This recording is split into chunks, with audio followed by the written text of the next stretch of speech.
opens this hub. I can stand here. Wow, see, I'm like the The view. candidate. Okay, this is how it looks like. You see, it's good. So if ever you don't want to have an aircon, fresh air. Hello everyone, Alex here from EV Explorer PH. With me is Desiree of MG Imos Cavite. Hi guys, this is Desiree from MG Imos Cavite. Today, we will quickly review the exterior and interior of this unit, which is the HS Hybrid Plus. So this unit is the MGHS Hybrid Plus. It's popular on its 5-seater SUV, and for the price of this unit is 1.398888 only. And this is a 1.5 engine and a HEV unit, which is a self-charging unit. Here, sir, is our 2-key fob of our MGHS Hybrid Plus. We also had the passive keyless entry, which is you can just use that one here, sir, from the door handle, which is when you just have here your key fob, you can open still the unit. Okay, then it also opens the side mirror. Yes, sir. So you can also close. Okay, as long as you have this The key fob here. the key fob Yes, sir. in your pocket or with you, Opo. you can just press this. Opo, sir. Just to open and close the unit, sir. And there are 2 key fobs. Opo. But usually, you should just open here right now. Here, from the key fob also. So if you have a lot of things in your hands, you can also just press it here, sir. The same on closing. Opo, same on closing. But as you can see here, yan. You can just close. Or if you want, if you don't want to open from the door, you can just close it here. And then, the one you priority is the compartment. You can just open here from the center. So, basically, this one is the open. And here from the side doors, it's closed. Okay. Apo. It's a So, good feature. sir. Is it the camera? yes, this one is the camera, sir. And it also has a power tailgate. It also has a bigger compartment here, as you can see. And here's also, you can see the, here, all of the hybrid unit, it doesn't have any spare tire. But we do have also the tire repair kit, which is the cool sealant or which is the compressor here, sir. You can locate it there. Okay, instead of a spare tire, Yes. you have this kit. Yes, Okay, very good. And we, over here, sir, actually, you can also have a spare tire because we have a lot of space here, sir. I see. But It's this a big one space. might be not hub because it has there the battery, sir. Okay, that's the battery. For this one, this unit is come up with a diamond red color. For our MGHS Hybrid Plus, we do have 5 colors, which is the gray, the champagne silver, and then the black, and then the red, and the white. Usually, the most popular color of this unit is the champagne silver and then the diamond red. Oh wow, it's stunning. Desiree, can you tell me about this beautiful wheel? We do have the 19-inch Bridgestone wheels for this one. So as you can see, it's a very high unit compared to other SUV type, which is only 18-inch to 17-inch wheel tires. And over here, sir, you can also check our interior. Our seat is combined with a leather seat, and it also has electronic seating adjustment also. For the seat, sir, we do have the electronic seat adjustment where you can adjust from move forward and then move backward. And you can also recline the seat, and then you can go to you can adjust the height of the seat also from up and then down. Actually, it also has a push start button, sir. So right now, I do the ignition on. It's a combined monitor. This is the The digital cluster. digital cluster and also center display. Yes, sir. Or The monitor. monitor. Okay. It's full wrap. I Full wrap see. monitor.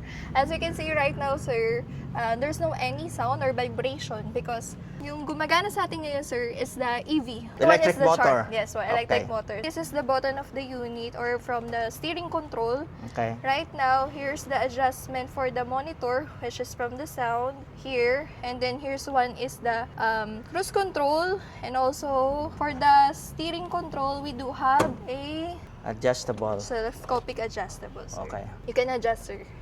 And the unit also come up with the camera 360 also. 360 camera. Yes, 360 camera. Okay. And for this unit, we do have the panoramic sunroof here.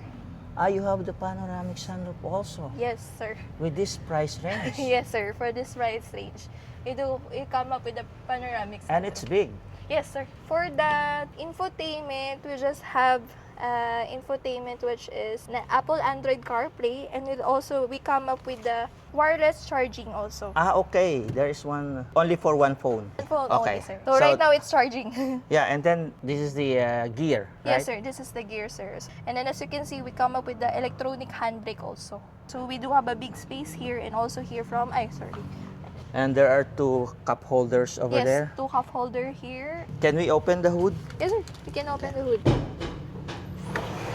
Sir. As you can hear, sir, it come up with the vibration and also the sound. by And is gasoline. it using the gasoline now? Yes, sir. Okay. And you can see here, sir, it started to show the HEV. Lately, it shows EV only. So Alright, right now, it's HEV na po. Okay, a combination of Gasoline and then the battery. the batteries. So let's open the hood. Ayun, sir. Yan siya. Hydraulic na rin siya, sir. Ah, it's hydraulic. Hydraulic na rin, sir. Wow, this is hydraulic. This is how it looks like. Yes, sir. This is how Under it the looks hood. like, sir. The hood, sir. Okay, and this is these lights are LED. Yes, sir. It's LED also, sir. We do And- have the digital matrix or LED or the daytime running light. And we come up with the fog lamp also here, sir. This is functional, right? Yes, sir. It's Okay, and functional, this sir. is the This is when the sensor. front sensor, sir. How many sensors do you have Actually, here? sensors, sir, from the front, we do have a 4 sensor. And then from the back, sir, we do have also this back sensor, sir. So how many cameras does unit this has. car have? It do have the back camera and then the camera 360, sir. Ayan, sir. Over here, sir, we do have the second row.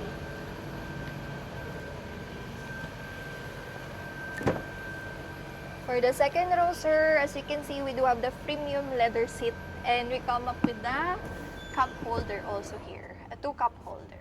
Our second row seat, we can also fold it here, sir. Here. And So then we can have any extra compartment from the back, sir. Here. Ayun na. Sir. So over there, you can fold it, sir. So 40-60. This one. Apo. Okay. 40-60. Yan. Man, Apo. you gain So space here. 4060 is very spacious, sir, when you fold the second row area. So they said, is it standard, this one? Yes, it's standard. Actually, sir, you can also Remove that? remove this one, sir, if ever. Okay.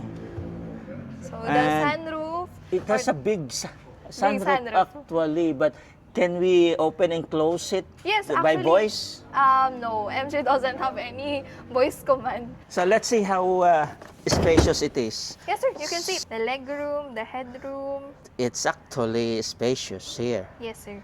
You see, and then you can recline it. And we do have also the rear aircon vent here, sir. Okay. And for the sunroof, actually, we can open the sunroof, sir, by half. This one. Can we open now? Yes, yes, sir. Okay, let's see. So that you have, so it's perfect for Baguio, Tagaytay. I see. Now, yes, okay, it opens Half. this half, and then Yes, sir. I can stand here. Wow, see, I am actually inside. I'm like the The view. candidate. Okay, this is how it looks like. You see, it's good. So if ever you don't want to have an aircon, fresh air. Yeah, but can I close it here? Yes, sir. You can This press- one? Yes, sir. You do that one. Just one touch Oh. only, sir. All right. So if you wanted just a view, you can just do that like that one, sir. Or And then this one, it's the shade. the shade. Apo. So how can we close that manual? Yes. Ah, sir. this one also. Okay, Over I here. can do it. Over here, sir. One touch. Ah, now it's It's closing. it's closing. Okay. And it's a big Big shade. shade. How is This it? is the center display or monitor. Monitor. And this is the start and stop. I Push don't know start. if the push start. And this is the display cluster. Right now, you can see how many kilometers does the gas could drive this one. So right now, you can also check. Right now, it's EV. Ah, okay. Electric vehicle. Electric vehicle right So now, it, sir. Yes, a sir. while ago you showed it to me that It is- HEV. Yes, sir. The HEV. It's a hybrid. Full Now hybrid. it's pure electric. I have a Yes, sir. question. Yes, So why the buyers should buy this car? What are the advantages of this car compared to the traditional internal combustion engine? Actually, most of the buyers probably will choose this one because this is a hybrid plus unit. Is usually combined of electric and then the gasoline, which is more fuel efficient than our ICE combustion unit, which is the gasoline unit, sir. Okay. The warranty. What is the warranty of this car? I could say, sir, the warranty of this car is much more way good rather than the other car, sir. Why? Because our car has a warranty of a 7 years vehicle warranty or only kilometer. That was an only kilometer. And we do have also the 8 years EV battery warranty or only kilometer. And MG also offering a 5 years roadside assistance for this unit. That's your unique offering. Unlimited kilometers. Yes, sir. Unlimited kilometer for this unit of HS. For our Okay. HS unit, we come up with the HEB and then the plug-in hybrid also, sir, category. Okay, You can okay. choose, it's either you want the HEB or plug-in hybrid. But it also has the same warranty offer. Wow. Okay, let's talk about maintenance. How much is the projected maintenance per year of this kind of car? Actually, for this unit, sir, MG, basically, you can do the maintenance twice a year. So right now, once you purchase this unit, MG cater to have a free PMS for just one, sir. Okay. So One time. One time, sir. To start the PMS, it's 10,000 kilometer or 6 months. So Okay. we don't have the first 1,000, the I see. 5,000. Yes, sir. Because it's a fully synthetic unit oil. The MG using, sir. So Desiree, what about the spare parts? Do you have any problem with the spare parts of this vehicle? Actually, right now, MG has a hub here in the Philippines. Yung mga hub po nila, sir, it's from the Las Piñas, sir. May Las Piñas po kami hub. Okay, Not they, like they from have they other... have the warehouse there, Opo. so there would be no problem when it comes to spare parts. Yes, sir. No problem, sir. Do you experience some complaints about this car Ah. by any chance, or if any? For this one, sir, for any complaint, I could say, wala pa po, sir. Okay, Wala pa po so akong that's a any good complaint. news. Okay. And regarding for that, sir, I could say, if however we do have a complaint, we do have the warranty, sir. As I can say, di ba, sir? Yes. We do have a big warranty for this unit, which is the 7 years vehicle warranty or only kilometer. Thank you very much. For my viewers, how do they contact you? Just in case if they want to inquire or know something about this car. Okay. You can contact me to Viber and WhatsApp ready. My number is 0936-8108-621. Or you can message my Facebook page. It's just MG Muscabite by Desiree Ann Alhambra. Thank you, sir. Okay, thank you very much.